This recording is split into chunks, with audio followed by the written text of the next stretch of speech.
Welcome to Pitmaster, an old Virginia smoke podcast. I'm your host, Luke Darnell, and I hope that you have a fantastic Thanksgiving during these tough times. One of the best things about barbecue, as we've said time and time again, is meeting people from all over the world who share the same passion. KCBS is coming quite the thing over in Europe, and we've been blessed enough to have become good friends with some of Europe's best, including today's guest, Tom Raes of Southern Dutch BBQ. Southern Dutch BBQ, which consists of Tom and Doreen, has been at the top of KCBS Europe for a couple of years now, and they continue to set a high bar. They frequently come over to the United States and have great success here as well at high caliber events such as the American Royal and the World Food Championships. So please join me in welcoming Tom Raes of Southern Dutch BBQ. Well, thank you very much for being with me, Tom. It's been a weird 2020. I just want to thank you for being on the podcast. Well, thank you for inviting me. Yeah. It's I normally like to start these off with a story. The story about how we came to meet is, I think that it really kind of encapsulates what everybody always talks about barbecue, and that's the people. You had reached out to, I believe, Humphreys, and you were looking for a cooker to use at the World Food Championships in 2016. Yeah. And they had connected us, and I was in the midst of a crisis with my Humphreys in that I couldn't get a rib call. I was also in the throes of transitioning to a backwoods. So I was like, yeah, sure, I'll bring my Humphreys down there. We got to meet you and Doreen and Martin, met you guys at the hotel, had a great time hanging out. I believe that you won ribs at the World Food Championships that year, did you not? Well, we ended up third place. So third. That was, yeah, that was pretty special for us because, ribs is normally, or back then was normally our worst category. So probably the curse on the cooker was our luck, I remember the girls looking at me going, it wasn't the cooker. Well, and the fun thing is I saw a Facebook memory, like I think 2 weeks ago, that you sent me the message, Tom, your pit is at 110 in the middle of the night. Oh, that's right. That's right. I woke up and you were running to our tent and said, your pit is at 110. I said, yeah, that's true. That's correct. And you were looking at me like, what are you doing? I said, it's Celsius. Oh, yeah. Oh, right.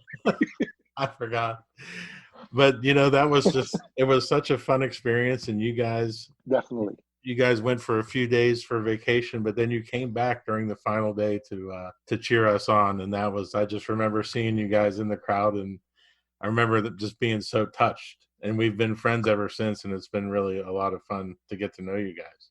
Yeah, it's a joy every time we see you, and it's pretty cool that the barbecue trail, we see each other all over the U.S., last year in Kansas City at the American Royal, and I think that's part of the barbecue trail we are both in, Yeah. You never know where, you never know when, but you do know that it will happen. Absolutely. Let's get into a little bit I have a normal set of questions, but seeing as how you're my first guest from across the pond, let's talk a little bit about the differences between the KCBS tour in Europe versus the United States. I know we spent a lot of time over some drinks talking about this, but you guys are a lot closer together when you guys cook, aren't you? Yeah, we are. But I think that the biggest difference is, if you look at the KCBS in Europe, it's like it only has a history of 10 years. 10 years ago, there was the first ever KCBS contest in Europe. It was in Holland. It was called Tony Stone. Mm-hmm. And maybe some people know Tony Stone. He's a cooker from back in the days. And he was a good friend with Harry. That's the guy who organized Tony Stone. And I believe he passed away, I think, like 2-3 weeks before that contest. So it's called Tony Stone ever since. But the history we have in KCBS in Europe it's just 10 years, So, and I think the league is, it's really growing rapidly. I think this year we had like 40, 45 contests planned in all of Europe.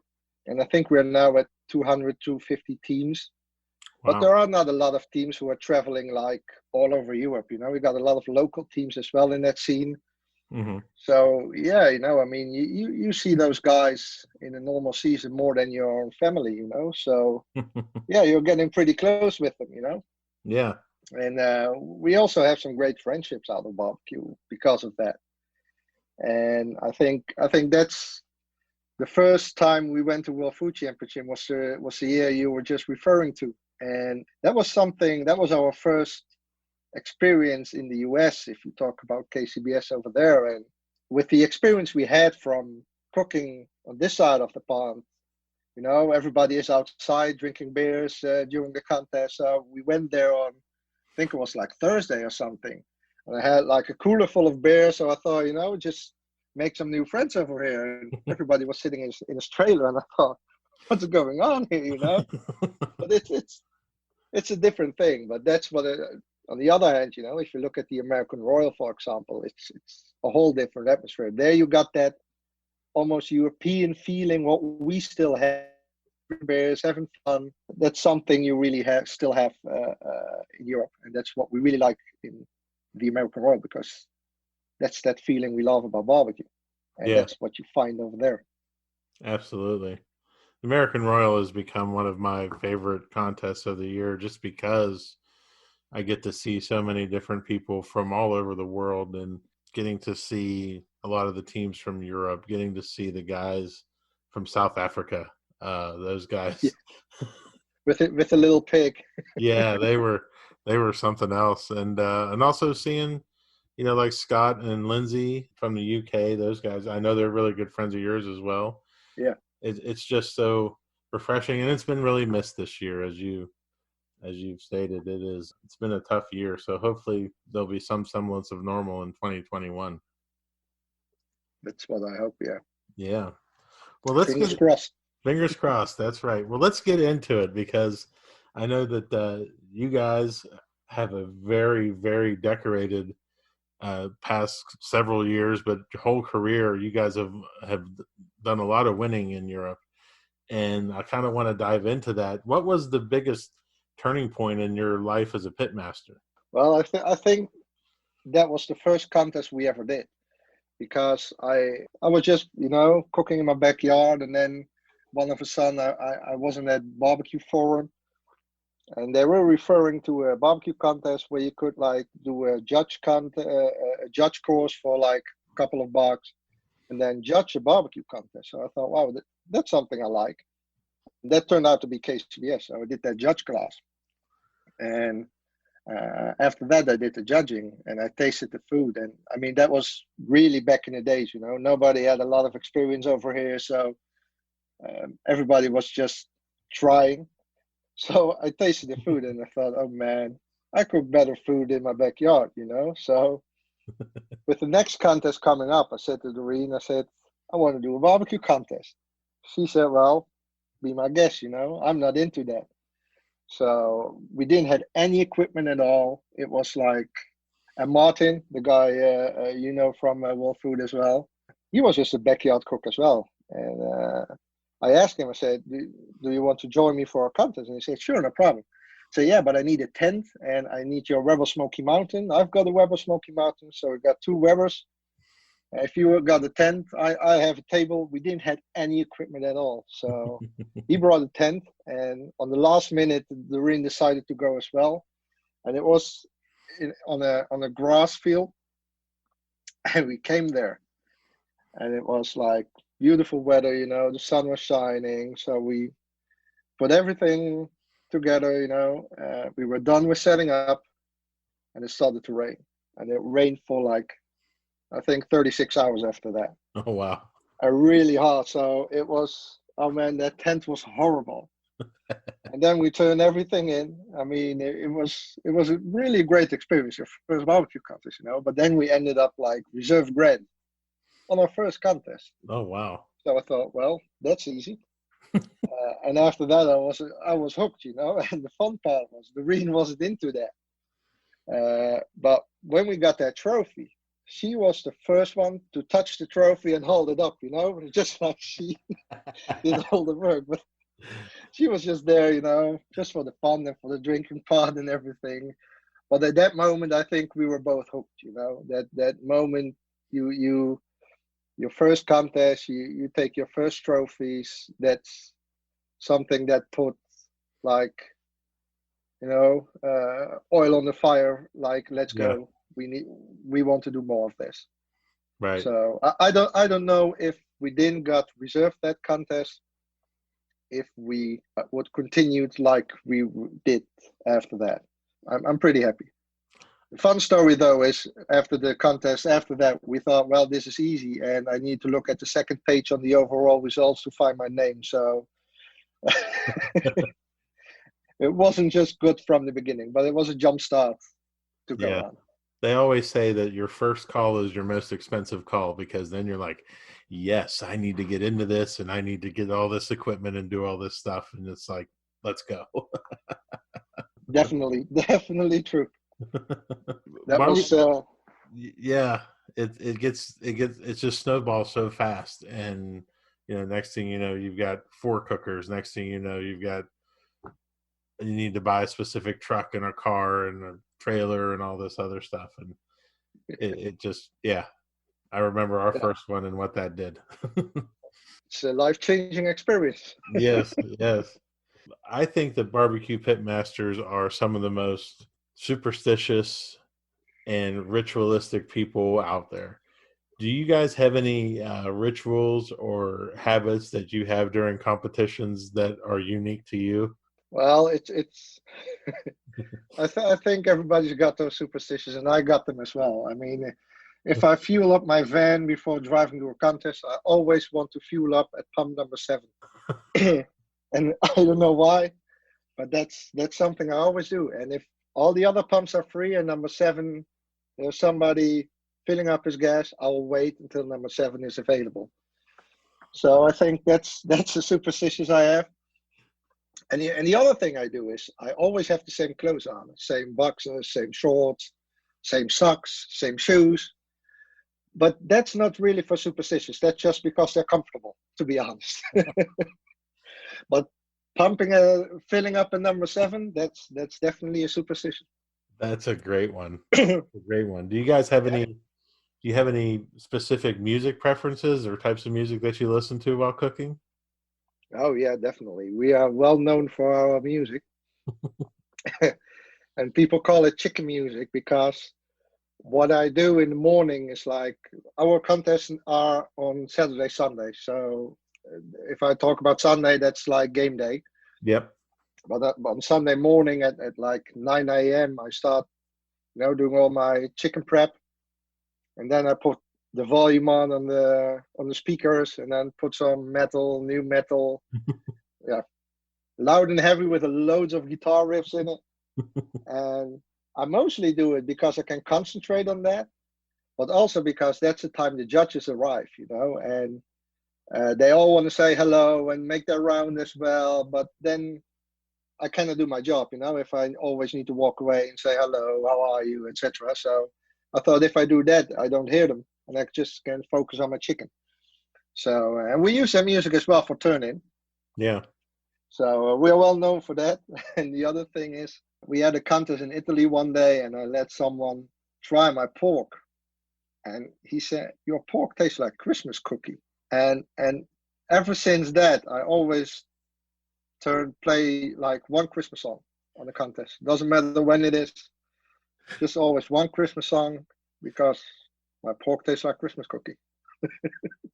Is the season. That's fantastic. And you're exactly right about that. Was a great point you made about how the music helps you focus and helps you stay on task. I do the same exact thing in the trailer, in that on Friday I get to play whatever music I want, and Kim's not there. So I put on the Beatles and Led Zeppelin and stuff that, got overplayed when she was a kid. And I turn it up as loud as I possibly can, just so even if somebody even knocks on the door, I can't hear them. It helps you to stay in the zone, and do all the work you need to do. Yeah. That's exactly why we do that.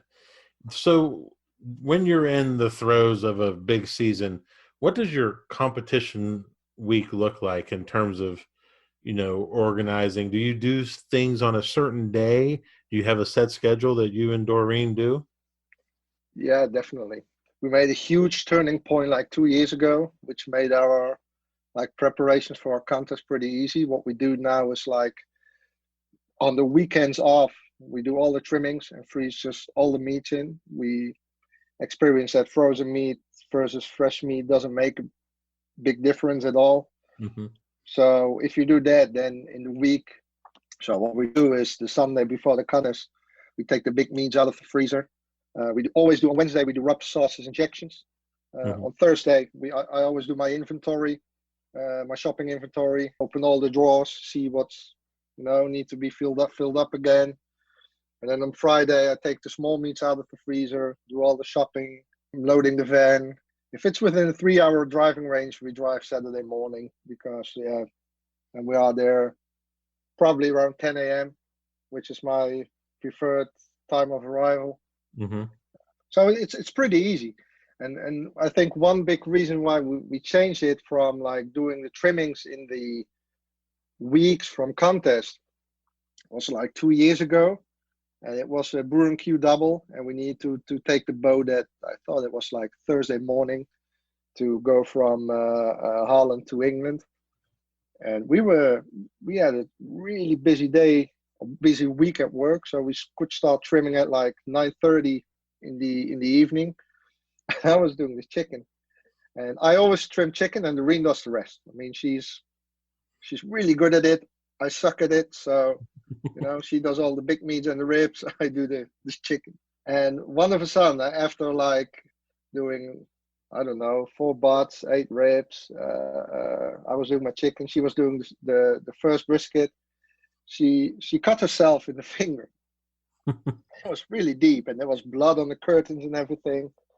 I said, "Are you okay?" She said, "Yeah, I probably need to go to the hospital." I said, "Yeah, just wait 15 minutes. I'll finish up my chicken and then I'll drive you." So I drove her to the hospital, and she needed to got stitches in her finger and everything. And after that, we came home, and she said, "Yeah, now you need to trim the brisket." I said, "I never trimmed the brisket in my life." So what she did was actually with like a stitched finger, she trimmed that second brisket. Wow. And we finished up trimming at like 1:30 in the morning, and I said, "We never do that again. We need to do all our trimmings in the off weekends." I mean, I'll ask my sponsor to ship me like 10, 15 briskets, and we just trim them in one weekend. So we have enough for the upcoming contest. And we do the same with pork butts and the same with chicken. And if you do it like that, you're in the week before the contest, if you don't need to do your trimming, I think for us makes a huge difference in how relaxed you go into the contest, because you know what meat you got. We always rate our meats before we freeze it in, like plus, minus. Mm-hmm. So we know what we have. We know what we take out. It gives a lot of rest and peace in your head. Yeah, that's great. That's great. I've also noticed that when I freeze things, I notice no difference in it. And we've started doing that a lot more, just so we're more prepared and have more time during the week to do other things. Exactly. I mean, you guys probably need to work as well. And it's a lot of work to do everything during the week to prepare for a contest. So definitely helps. Yeah. So one of the things that we talk a lot about in barbecue is all of our successes, but I like to spend some time talking about failures. Have you had a failure during a contest, like a favorite failure of yours that set you up for success later?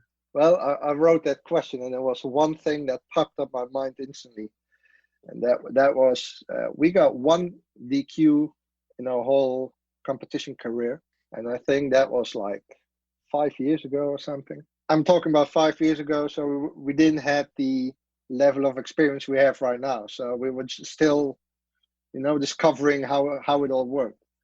And the reason why we got that DQ because my brisket had a probe hole, so I had a probe in my brisket, and I did it all the time, and I don't know why, but that time, like, it left a hole, and I from the day until today, I don't know why that was, but it was huge.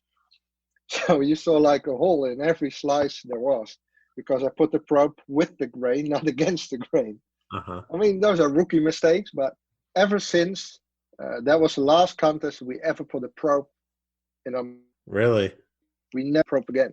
It cost us, like, I think, the rest of the season to get the feeling and the know-how how to cook without a probe, because that's a huge difference, if you are used to the rationale of having a probe in it versus do it on your gut feeling. But I think that was one of the best things that could ever happen to us on that time, even though I wasn't happy with it on that moment. But I think that's my favorite failure for now. But you got so many little things. I mean, you learn every contest.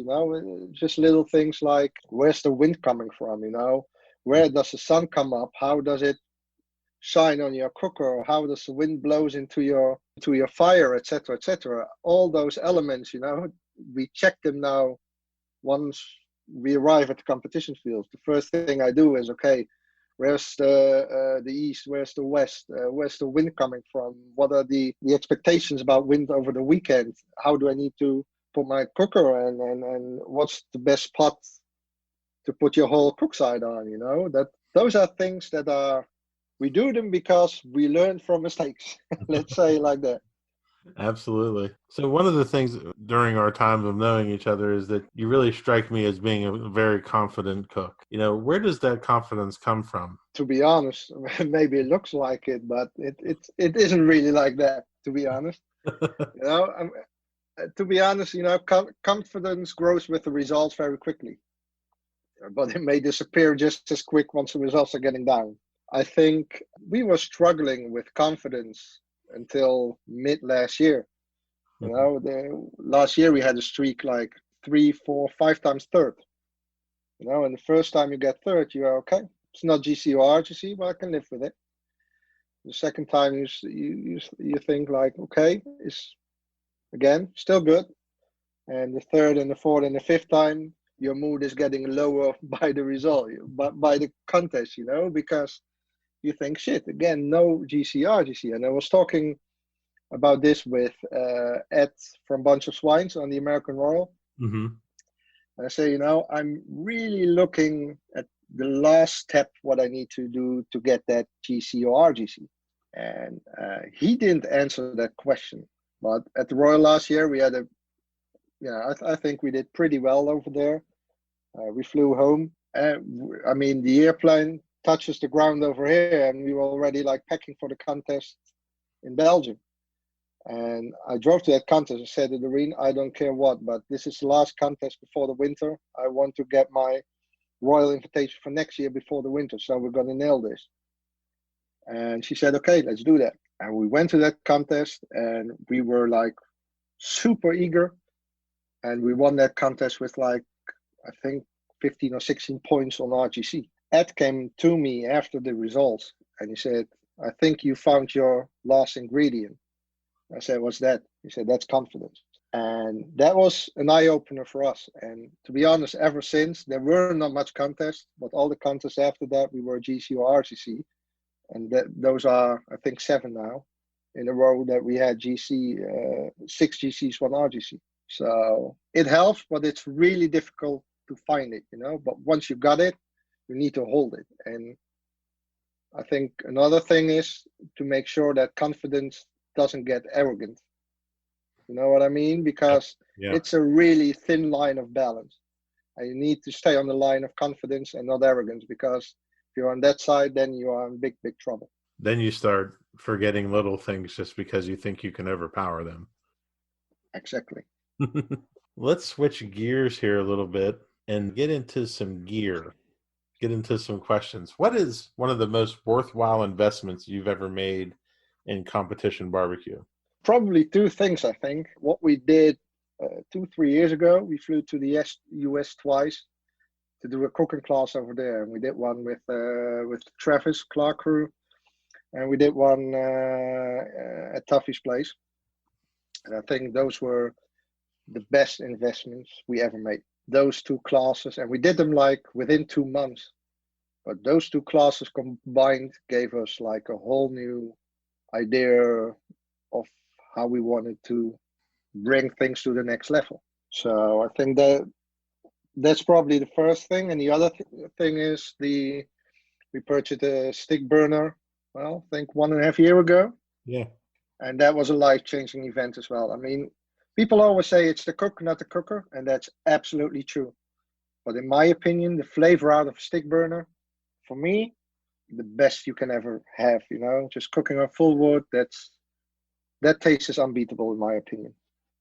I think you and I were kind of on the same trajectory with that as well. I switched, I guess it was probably 2 years ago now, to a Jambo stick burner. Yeah. And I agree 100%. The flavor off of that, if done correctly, it's really hard to match it. Definitely. And the fun part is, if you look at how everything works in Europe in the beginning, in the starting years, loads of people were cooking on a stick burner actually, but they didn't do well with it. So I think we were the first ones starting to use a stick burner again after everybody said, okay, I stopped using it. I'm going to cook on a can. The cans are here just as popular as over there. Or whatever cooker you want to prefer, but nobody was doing a stick burner again. So when we published that we were using a stick burner, we knew everybody was looking at us like, oh man, what are they doing, Mm-hmm. And so it was quite a challenge for ourselves as well to prove people here are wrong, and luckily we did, but it was quite a challenge. And the fun story though, the first time we ever used a stick burner ourselves was like the Royal 2 years ago. And Daniel from Rocking W, that's the guy who built our cooker. I asked him to bring one of the cookers to the Royal so we can use it there. But we already ordered and did a down payment on our cooker. So we brought a cooker, and it was the first time. And we were standing in the row. Next to us was Boomerang, Rob My Rack, Bobby was standing there. On the other side, you had Cosma, so a lot of people with stick burners as well. And everybody had clean smoke out of it on the first morning of the invitational. And our cooker looked like we had a new pope, there was white smoke coming out of it, and it was horrible. I felt so ashamed, and I thought, oh man, all those people must think, look at that stupid Dutchman over there thinking he can cook, It was a learning weekend, so that made me doubt a bit. Did we make the good choice about, ordering that cooker? But in the end of the day, it's one of the best decisions we ever had.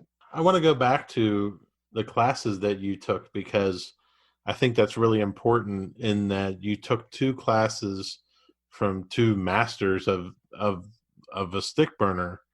And that's one thing that I always try and teach to people is, if you're going to take a class, go take a class. It's fine to take classes when people are cooking on something that you're not.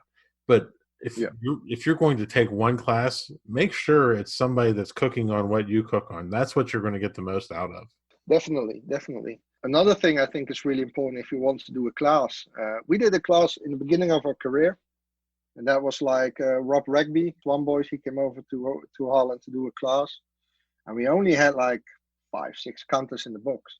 To be honest, if I look back now, from that class, so I think if people want to do a class, do at least like 10-15 contests, get used to it, work a bit on your consistency, try to understand what's happening there, and then do a class. I think that's preferred on a cooker, what's comparable to yours. Right. I think you learn way more out of that than if you don't. Exactly. We all talk about things that cost a lot of money, but one of my favorite things to talk about are purchases of $100 or less that have really impacted your barbecue life. Do you have one? Do you have 2? Do you have anything that you spent less than $100 on that really has upped your game? Well, I would have said Thermapen, but I'm not allowed to. Everybody says Thermapen. I know, but it's true. It is true. Well, it's a difficult question, It's a pretty expensive hobby, and it's even more expensive on this side of the pond because most of the things we use are the same same things you guys use, except they are like 30, 40, 50% more expensive because it's all imported.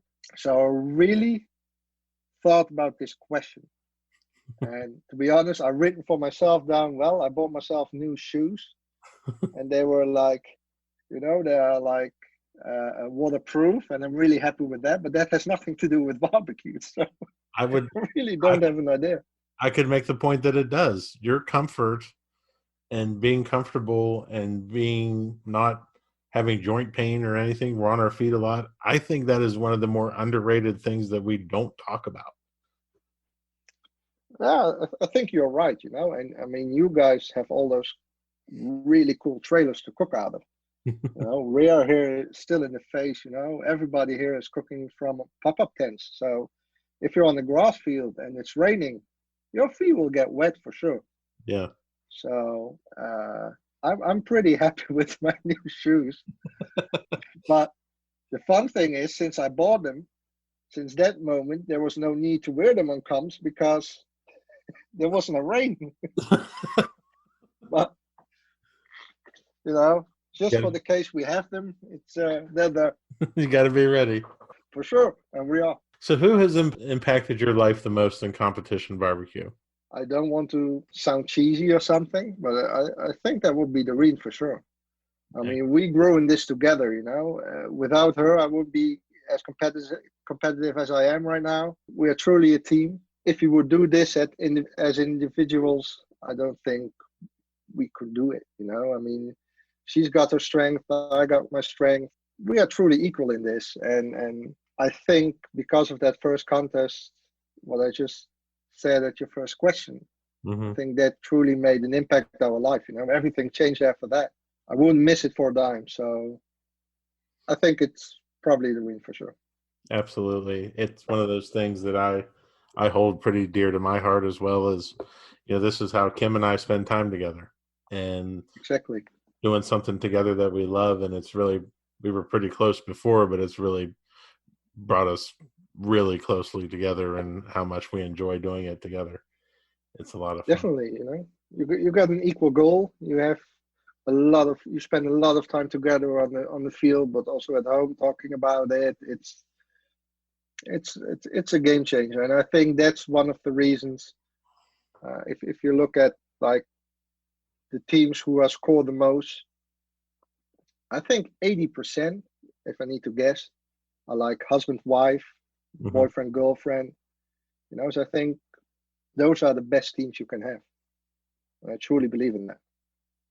I agree. When you're having an issue with the meat, who do you reach out to for help? Probably Doreen as well. I mean, she does all the trimmings and everything, so I have no idea what I need to do with that piece of meat. Well, I think that's it. The problem is over here, you don't have a lot of people to counsel. I mean, you are, not to be arrogant, but we are on with a couple of teams on the top of the ranking. So it's difficult to. I mean, you can discuss it with those teams, but they won't show you the end of their tongue. So it's. I think you need to figure it out yourself, and I think that's what we are. We gained a lot of knowledge from classes for sure, but after that we were self-made and self-taught. Yeah, and that's how you learn it, in my opinion, the most or the best way. I want to go back to the probing incident, in that now, if you're cooking strictly by feel, and that's a whole different type of cooking.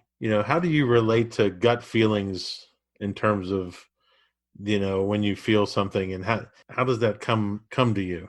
I think cooking is all about gut feeling. Sometimes during the cook, we say to each other, I think we need to check the meat, even though there is no rational to do it. And we always follow that gut feeling, and it mostly pays off because then there's something going on there, and you are on it on time, so you can, adjust or whatever you want to do with it. I think gut feeling is always right. And in the beginning, if you just start cooking, you're always looking for a rational to get a little bit of confidence, like I'm doing a good job. But if you got enough contest in the books, I think gut feeling is the only thing that matters. I agree. Has there ever been a time when your intuition was telling you to do something, but it made absolutely zero sense to do it at that time? Well, it probably is, and I really thought a lot about that today, but I cannot give you an example. What I do, it's stupid things, but it's just like if we go to bed, I set up my alarm, put away my phone, and after 3 minutes, I take up my phone again and see if I set up my alarm at the right time. And it doesn't make any sense because I did it 3 minutes ago, but it's just something you do, just to make sure, double check, triple check, quadruple check, just to make sure things are right. But in the end, it doesn't make any sense. I mean, trust in yourself and in your cook, and then Yeah. it will be okay. Yeah. What's the most surprising thing to come out of competition barbecue for you? I didn't expect that in the beginning, but a lot of friendships. We truly made a lot of friends in barbecue, both in America, just as over here. I think it's a good thing as well, if you are in a competition season, you don't see your normal friends during 9 months of the year because you're busy every weekend. So yeah, it's good to have friends with the same passion and people who understand what you're talking about. Mm-hmm. But on the other hand, I think also part of personal growth. I think barbecue brought me like creating and holding on to a kind of a perseverance, which I didn't have. Something to challenge you every single weekend, to bring your A game again, be on top of that game. That's something I didn't have before, and I think that helps me both in competition barbecue as my professional career, as well as me in person. So I think it brought a lot of good things I didn't expect in the beginning. Wow, that's a great answer. That's the best answer we've had so far on this podcast. I think that when you can apply things from competition barbecue to other parts of your life, for example, for me, I'm not OCD about anything in the world except competition barbecue. And it really has bled into other things and Exactly. made things, I'm like, wow, if you did this, with your housework, things would things would be a lot easier in your life. And Yeah. and it really has impacted me in the same way. What advice would you give to a smart young person who's who wants to get into competition barbecue? I think, what helped for me is starting out doing a judge class to understand how the game is played on the other side of the table. Mm-hmm. And if you like it, if you like the food, I think that's a really important thing. Just go to a contest, talk to pit masters, go for it, try it, do it one time and see if you like it. But also be realistic in the results. I mean, your mother, your brother-in-law, your daughter, whoever can say you have the best ribs in the world, but in the end of the day, you're cooking for judges and they probably have a different opinion than your mother, your brother-in-law, or your daughter. So be realistic. The first couple of times just need to be for fun, for experience it, and start working from there on consistency and do a class after 10, 15 contests. I think that's the best thing you can do. Yeah, consistency is the main thing. I think whenever I ask the question about what do you think separates a good pit master from a great pit master, I think consistency is the answer to that. Definitely, 100%. If you've got a lot of people, well, it's actually a question you still need to ask, but maybe I'm free to talk about it. Sure. It's what I don't like, on the internet. It's people who are doing that judge bashing. Like, oh, I was like 35th on chicken or whatever. Last week I was second. And I always think that has everything to do with consistency. I mean, if you look at the top cooks in the US, in Europe, Australia, it doesn't matter where. It doesn't matter who's judging your meat. They're always on stage and they're always in top 10 or whatever. And that has all to do with consistency. I mean, and everybody's got sometimes too much or doesn't get enough, you know. I mean, everybody's got a problem once in a while.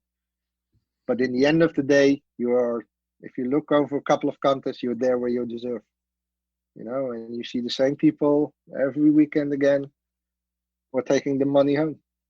And I think that's just because of consistency. Yeah. So I'm going to give you a little curveball in that I ask this question, what is missing from competition barbecue these days?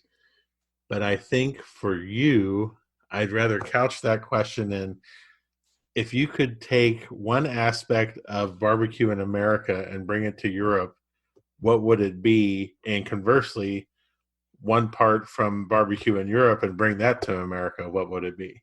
I'm not really good in choosing, you know that? I mean, one thing is not much. To be honest, you know, what I really like in America is the comfort of the trailers you got. You know, the way you cook. I mean, it's still a heavy weekend after that. I mean, you're still tired after cooking a contest, but not as much as, you know, sleeping in a little shitty van next to a pop-up tent, and it's a whole different game. So if I could bring something from America to Europe, it probably would be that, and the prize money. Absolutely. Well, what would you bring from Europe to America? It's how people talk with each other, having a good time with each other, etc. That's something, and it's not on every contest I've been in America. For example, we went to Demopolis, Alabama last year, and that really gave me the feeling that I was back in Europe. If you see how people interact with each other, you know. Yeah. I have that I had that in the Royal as well, but we had also contests. It didn't happen at all, and that's something I think, you know, over in the US, you got people cooking are so focused that sometimes they forget to have fun as well. Yeah. And I think that's something I would bring from Europe to America. That's a great answer. I'm going to try and do that moving forward. You can do both, though. I mean, if you can have fun, you know, just don't drink too much, go in bed on time, and on game day you're there, you know. Yeah. Yeah. Well, since you already stole my first rapid fire question. Sorry. No, that's fine. No, this is totally your interview. This is great, but these are some of my favorite questions. What is one of your favorite pre, during, or post competition meals? We don't worry about what we eat on the contest, to be honest. You know, to be honest, I don't want to cook at all. So if there is a restaurant in the neighborhood or anything, I will go there every single day. After a contest, something really different like sushi. You know, that's something I really want after a contest. Yeah, we're either sushi or salad people. That's what we like to get into. Well, sushi, yeah, I don't agree on the salad though, Luke. I'm not a rabbit, man. I've seen parsley all weekend. That's true. That's true. What is your favorite present that you like to give to people? Difficult question. I like to make things personal, so there's not one general present. I think it's probably barbecue related, but to be honest, I try to avoid cooking barbecue for people, you know, because since in the normal season, I just have the time to do it, you know, even though I know people are happy with it, but we just don't have the time to do it. So probably our rubs. I was giving you the chance there to say Southern Dutch barbecue rubs. Yeah, well, probably that. It's easy, but people like it as well. And it's a good rub, so yeah, why not? Absolutely. If you could have a giant billboard anywhere with anything on it that could speak to millions, what would it say and why? I do understand why you like these questions, because they're really difficult questions to answer. You know that, right? Yes. And my producer's been threatening to interview me, and yeah, I've been working on my answers a little bit. So I really, that's the only question I don't have an answer on, to be honest. It's probably a cheesy quote in one way or another. You know, what I always tell myself, if we're on a van doing it to a contest, I always talk to myself in my head, you know, to get in the zone. And one thing I always say in my head is, bring your A game, and That would be I think that's a good message for everyone in every time. I mean, always try to bring the best out of yourself in every situation, not only competition barbecue, but in personal life, in your daily job, and if you try to be better every single day, one step at a time, I think then you will be a better person the next day. absolutely. Last question. This is my favorite question. What Oh is God. what is an unusual habit or an absurd thing that you love? You really want to know that? Yeah. Panda Express.